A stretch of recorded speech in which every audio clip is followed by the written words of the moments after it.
सलाम करता हूँ। तो मेरे दोस्तों, आप लोग जो इस पंडाल के नीचे बैठे हैं, इस किस मकसद से बैठे हैं आप, किस मतलब होता है इसका? एक तिरंगा को लहरा देना, 3 रंग के कपड़े को लहरा देना, इसका क्या मतलब होता है? हमारे जो पानी निकलेगा, अपने बच्चे समझ के, अपने भाई समझ के, जो गलती होगी उसे माफ़ करेंगे। तो मेरे दोस्तों, सबसे पहली मेरी बात है, हजारों आदमी नीचे होके फराते, इसका मतलब क्या होता है? इसका एक कीमत क्या है? इसका कीमत पूछिए उन माओ से जिनका बेटा शहीद हो गया। इनका कीमत पूछिए उन बाप से जिनके बेटे को आंख के सामने चीर कर रखा गया।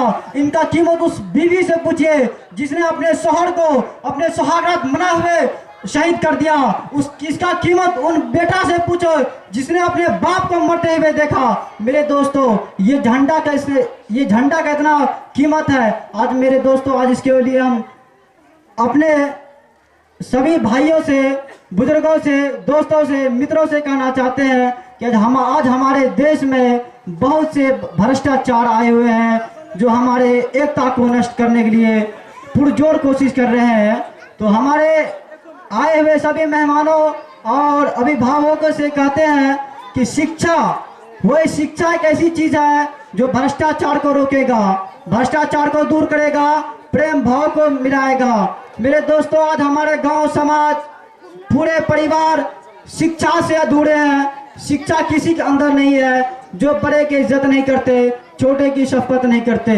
आज उनकी कमी है कि बड़ों के सामने चप्पल उठा लेते हैं, कुछ से कुछ कर बैठे हैं। आज हम अपने को संकल्प ले और शिक्षा की ओर आगे बढ़े।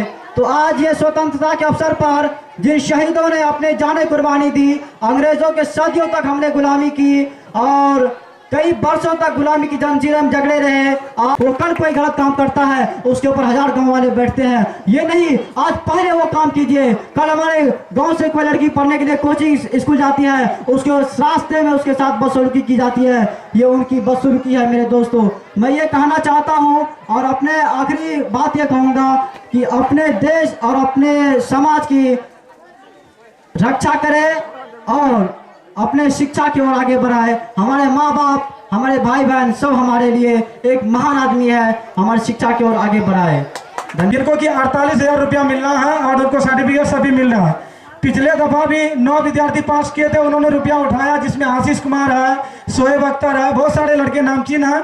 इस बार हमारे इस जोरावरगंज और खास करके इस कोचिंग संस्थान से मैं बता दूं कि पूरे मधेपुरा डिस्ट्रिक्ट से 30 स्टूडेंट हैं, जिनमें कि इस जोरावरगंज HZ स्कूल जो है, मैं अपनी मूवियाँ मिट्टू नहीं कर रहा हूँ, जो कि सच्चाई है वो बता रहा हूँ।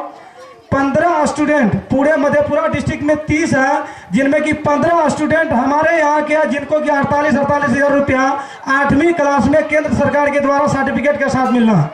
उनमें भी जो सबसे बेहतर नंबर लाई है, उनमें भी लड़की ही है, प्रियंका कुमारी।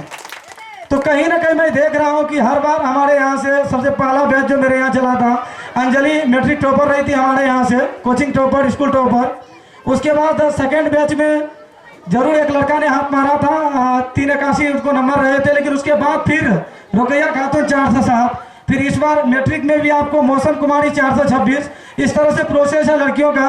और भी बहुत सारी लड़कियों ने बेहतर परफॉर्मेंस किया, जिसमें कि आप जान लीजिए जिया जोशी है 390, दीपा कुमारी 386 और कुमारी संध्या भारती का भी 336 या 346 है। तो इस रैंक में बहुत सारे लड़कियों का बेहतर कंडीशन रहा है लड़कों के सापेक्ष। लड़कों का ध्यान बहुत सारे मामलों में भटक जाता है। ऐसे में एक लड़का होने के नाते बखूबी अच्छी तरह से जानता हूं कि एक लड़के जो खास करके पढ़ने के लिए आते हैं, उसके माइंड में क्या क्या घूमता है। तो इस वजह से कॉमन बातें जो होती है वो क्लास में मैं बराबर क्या करता हूँ, और कुछ स्टूडेंट्स को ये बातें खराब भी लग जाती हैं। कॉमन बातें जो सामान्य बातें इसलिए कर दिया करता हूँ ताकि बच्चे के माइंड में किसी भी प्रकार की कचरा नहीं पड़े, और वो हमारे यहाँ जब पढ़ने आवे तो एक दूसरे को भाई बहन के दृष्टिकोण से देखे। ये मेरा सदैव प्रयास रहा है। और अगर बाय मिस्टेक किसी को किसी प्रकार की परेशानी भी हुई है तो हम लोग चाहे हैं कि गलती नहीं भी है तो हम लोग क्षमा मांग ले, ज़्यादा बेहतर। क्योंकि हम लोगों का जो कंडीशन है, जिस कंडीशन पर हम लोग क्लास चला रहे हैं, आपको जानकारी ही होगा कि इंटर लेवल तक के छात्र छात्राएं यहाँ पढ़ने के लिए आते हैं। तो उनका गार्जियंस का विश्वास, बच्चों का विश्वास हम लोगों के ऊपर बना रहता है। और खास करके जब इस एज में हम लोगों से प्लस लड़के और लड़कियां यहाँ पढ़ने आ जाते हैं, तो उन गार्जियंस के लिए भी मैं तहे दिल से शुक्रिया अदा करता हूँ, जो कि हम लोगों के इस 21-22 साल 23 साल के एज में वो विश्वास करके अपने बच्चे को पढ़ने के लिए भेज देते हैं। उन तमाम गार्जियंस के लिए एक बार आप लोग जोरदार ताली बजाएं। मैं बता दूं, लड़कियों की शिक्षा का जहाँ तक सवाल है, उनमें जहाँ रिजल्ट की भी बात है, तो अभी कुछ देर बाद जो एग्जाम लिया गया था कोचिंग सेंटर में, उनमें भी बहुत सारे लड़कियों ने परचम लहराया है। तो कहीं ना कहीं लड़कियों को मौका मिले तो बेहतर है। तमाम से अनुरोध है कि आप लोग लड़कियों को ज़्यादा से ज़्यादा मौका दें। और मैं देख रहा हूँ कि यहाँ पर गोलू शबनम कुमारी, जो कि इंटर की छात्रा हमारे यहाँ से टॉपर थी, उनका भी आगमन हो चुका है। और इन लोगों को खास करके मुख्य अतिथि के तौर पर नहीं कहा लें हम लोग, लेकिन मुख्य गेस्ट के रूप में जरूर ये लोग आए हैं, इस तरह से माना जाए। आने दीजिए आप लोगों को। अगला प्रोग्राम आप लोग स्टार्ट रखें। धन्यवाद।